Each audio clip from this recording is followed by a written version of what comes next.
Perché effettuare la cottura sottovuoto a bassa temperatura? Negli ultimi decenni le attrezzature di cucina hanno avuto una grande evoluzione anche in ambito domestico. Con i forni delle ultime generazioni a convenzione e il runner è possibile cucinare a bassa temperatura con una sicurezza alimentare totale. Ma perché scegliere questo tipo di cottura? Un'ora di cottura equivale ad un giorno di frullatura. Il prodotto mantiene succhi e liquidi. La cottura forma una crosta molto più sottile. Ciao e bentornato su Segreti da Chef. Io sono Gianluca, Executive Chef e tuo personale aiuto per realizzare piatti speciali. Come avrai ben capito, oggi voglio fare chiarezza sulla cottura a bassa temperatura, dove negli ultimi anni mi sono specializzato, quindi ti invito a seguire questo video fino alla fine. Inoltre, qui puoi postare le tue domande o richiedere approfondimenti sull'argomento che ti interessa. Perciò clicca subito sul like, sul pulsante iscriverti e non ti scordare di attivare la campanellina per ricevere le ultime novità sul mondo della bassa temperatura e non solo. Grazie mille per dedicarmi il tuo tempo, non vedo l'ora di leggere i tuoi commenti. La tecnica del sous vide, che in francese significa appunto sottovuoto, consiste nel cuocere gli alimenti a temperature più basse del solito, tra i 45 e i 90 gradi, sopra gli 80 gradi solo per gli ortaggi, in modo da rendere il processo delicato ed evitare di seccare il cibo, mantenendone il colore, la tenerezza e il sapore originale, senza che sia necessario aggiungere un condimento o facilitando il lavoro in cucina, ma per il tempo molto più lungo, mantenendo il cibo all'interno di apposite buste di plastica, delle quali è stata rimossa l'aria. Gli alimenti imbustati sono immersi in un contenitore pieno d'acqua, dotato di un termostato della maniera costante alla temperatura. Il sistema permette di cuocere molto uniformemente il cibo, di preservare meglio la struttura delle cellule che lo compongono e rende impossibile scuocere gli alimenti. La cottura sottovuoto a bassa temperatura in realtà non è una moda recente, fu teorizzata per la prima volta alla fine del Settecento dal fisico statunitense Benjamin Thompson, che ipotizzò l'utilizzo dell'aria calda per la cottura. A metà degli anni 70 negli USA e in Francia la tecnica fu riscoperta e applicata in ambito industriale per preservare meglio gli alimenti. Quindi, quali sono i vantaggi?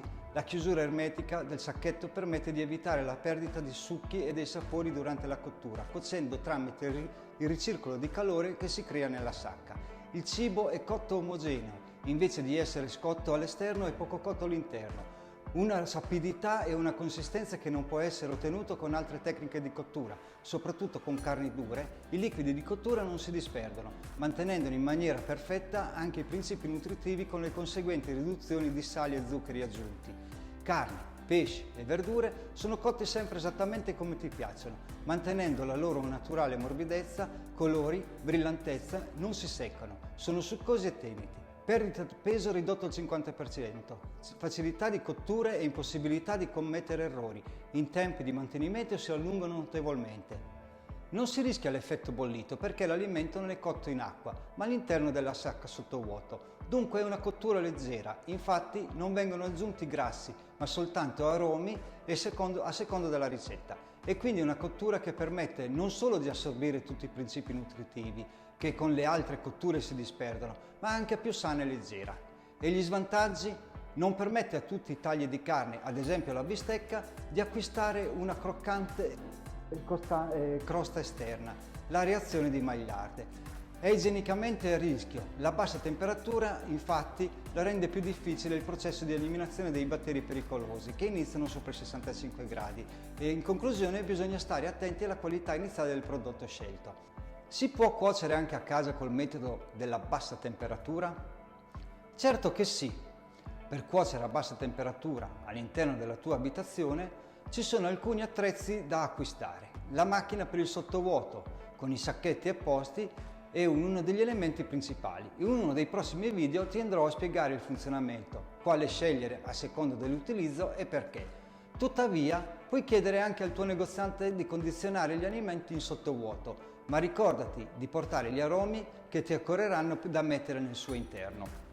Dopodiché è necessario uno slow cooker, runner, che ti consente di tenere una temperatura costante in quanto con il semplice termometro e la pentola sul fuoco è un attimo superare la giusta temperatura e poi non è più una cottura a bassa temperatura. Cosa succede durante la cottura? Carne, pesce, verdure e uova Sono costituiti da fibre, acqua, vitamine, proteine e tessuti duri. L'acqua evapora a partire da 100 gradi e i tessuti che si dissolvono a partire da 55 gradi. Temperatura e bassi tempi di cottura per lunghi periodi permettono una cottura perfetta. L'acqua rimane sugli alimenti e una lunga cottura sopra i 55 gradi permette l'idrolisi dei tessuti duri e i tempi variano a seconda dell'alimento utilizzato. Alte temperature, ovvero tra i 65 e i 90 gradi, è adatta per prodotti di verdure e riso, che sono particolarmente resistenti. L'alta temperatura ha il vantaggio di conservare più a lungo i cibi. Medie temperature, particolarmente indicate per le carni bianche, comprese tra i 58 e i 65 gradi al cuore. Basse temperature, tra i 45 e i 58 gradi, è la più adatta per le carni rosse. Scegliere questi gradi di cottura sottovuoto a bassa temperatura ha il vantaggio di garantire la morbidezza e la succosità dei prodotti, ha però lo svantaggio delle tempistiche di conservazione, che queste sono quelle più corte. Quindi, se sei un amante della buona cucina, sarà divertente fare esperimenti assieme. Puoi iniziare andandoti a vedere il mio video di come funziona il runner. Dire "non so cucinare" ora non potrà più essere una scusa. Piatti chiari e amicizia lunga. Ciao!